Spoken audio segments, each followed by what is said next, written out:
Yeah, I met Bob at the music school or the music shop that he worked at. He was a guitar teacher, and I heard that there was a new guitar teacher in town, and I am an aspiring guitarist, aside from a professional drummer, that is. And so I made my way over to the music shop and made his acquaintance. Introduced myself and told him that I'd be interested in studying with him, but I had an ulterior motive. I am a professional musician who was in dire need of a great guitar player, and I was hoping that he would be great. And when I met him, I knew right away, before hearing him, that Rob could play. And I invited him to dinner.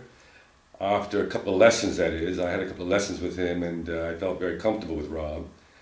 And then my wife and I took a liking to him, and the next thing we knew, we had him over for dinner, spent an evening with him, got to know him better. And then I was probably the first local musician to turn Rob on to work. So I had some government contracts to perform music throughout the island, and Rob was my first call for guitar. And I felt I had an edge, because I had a guitar player that was a very international caliber. So I was over the moon by the fact that he was here.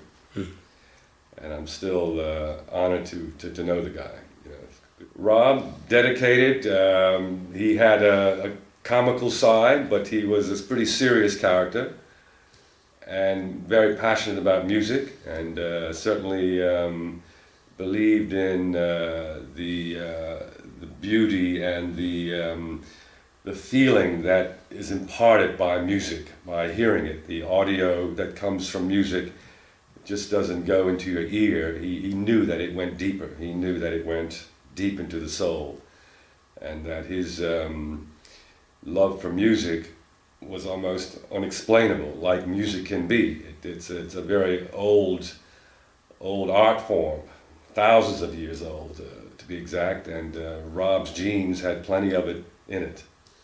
He picked up music from a long time ago. It was handed down, not even with him being aware. He's just like really true musicians. He inherited something very fine, and we miss him, and the world is not going to be as mellow a place without him, you know. I care a lot for him. Message, yeah, man, keep practicing. Because don't ever think that you're, as I tell myself, that once you think you've arrived and that you know it all, then there's only one way to go, and that's down. And Rob knew that. He was never content, always striving to be better. Practiced hard, practiced very hard. And his playing was obvious in his playing. He practiced hard and he played hard. And yeah, that's what I'd say, man. Keep practicing, because I am, and that's the way, you know.